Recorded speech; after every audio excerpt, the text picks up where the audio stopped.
मैं निधि Patel dream class के channel पे आपका स्वागत है। आज हम दोस्तों डेटाबेस और डीबीएमएस के बारे में जानेंगे। तो डेटाबेस क्या है? तो डेटाबेस एक इंटररिलेटेड डेटा का कलेक्शन है जो हमें स्टोर करने देता है। जैसे कि हम पीसी में अनेक डेटा स्टोर करते हैं, डॉक्यूमेंट्स के रूप में स्टोर करते हैं, फाइल्स के रूप में स्टोर करते हैं या फिर वर्कशीट के रूप में स्टोर करते हैं। तो वो क्या है? वो डेटाबेस है। जैसे कि हम अगर रोज़ और कॉलम्स के रूप में अगर स्टोर करते हैं उसे टेबल कहते हैं। वैसे ही हम अनेक टेबल के रूप में एक फाइल में स्टोर करते हैं तो वो डेटाबेस कहते हैं। तो अब हम डेटाबेस की डेफिनेशन स्टार्ट करेंगे।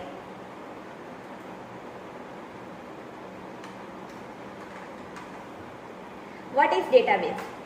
A database is a collection of related data which represents some aspect of the real world. ये जो डेटाबेस है वो रिलेटेड डेटा का कलेक्शन है।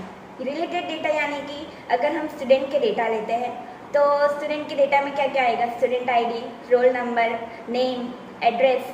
तो वो रिलेटेड डेटा का जो कलेक्शन है वो डेटाबेस है जो हमें रिप्रेजेंट करता है। A world database system is designed to be built and populated with data for certain tasks. वो हमें कोई भी टास्क, स्पेसिफिक टास्क परफॉर्म करने के लिए ये जो डेटाबेस सिस्टम डिज़ाइन किया गया है। अब व्हाट इज डीबीएमएस? डीबीएमएस का फुल फॉर्म क्या है? Database management system. तो वो क्या है? Is a software for storing and retrieving users data while considering appropriate security measures. तो ये डीबीएमएस एक सॉफ्टवेयर है जो हमें स्टोरिंग और रिट्राइविंग, स्टोरिंग मतलब क्या? हमें डेटा स्टोर करने देता है, और रिट्राइव यानी कि पुनः प्राप्त। जब भी हमें कभी भी कोई डेटा अगर पुनः प्राप्त करना है तो वो प्राप्त करने देता है।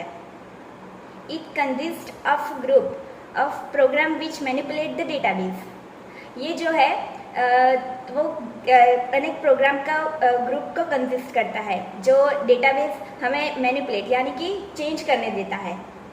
The DBMS accepts the request for data from an application and instructs the operating system to provide the specific data.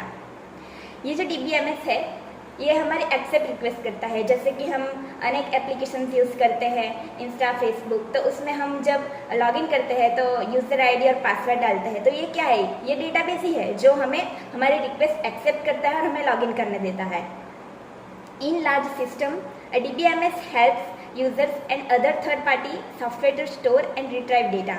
DBMS users को भी हेल्प करता है और थर्ड पार्टी वो हमारे जो डेटा है उसको स्टोर भी और रिट्राइव भी कर सकता है। DBMS allows users to create their own databases as per their requirement.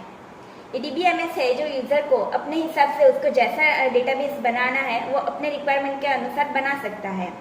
The term DBMS includes the user of the database and other applications programs. ये जो DBMS है वो जो उसने डेटाबेस बनाया है उसको इंक्लूड करता है और अदर एप्लीकेशंस प्रोग्राम को भी इंक्लूड करता है।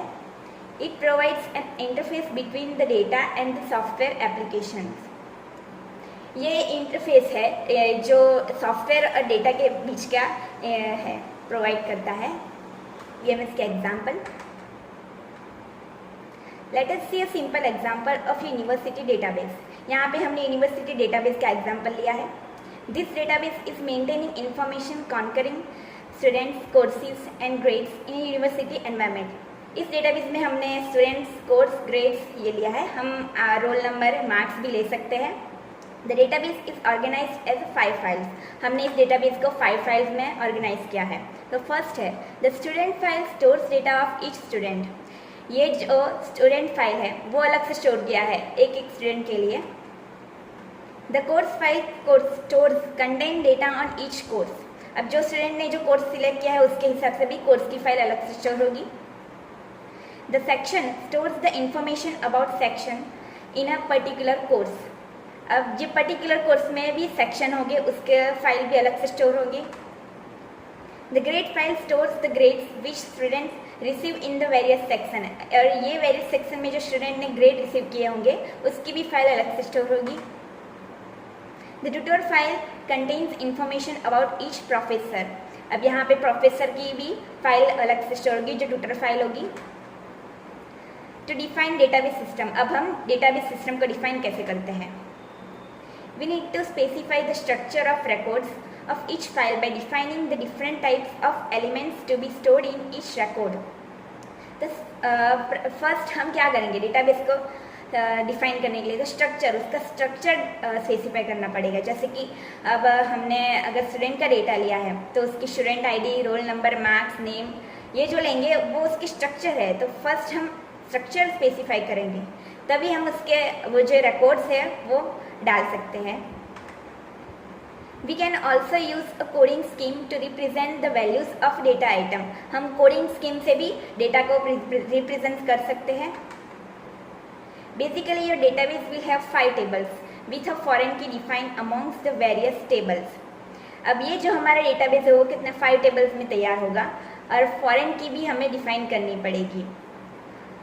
तो दोस्तों, मेरे आज की वीडियो में आपने DBMS क्या है, उसके एग्जाम्पल्स, डेटाबेस क्या है उसके बारे में जाना, और मेरे अगले वीडियो में आप देखेंगे कि DBMS के पॉपुलर सॉफ्टवेयर क्या है।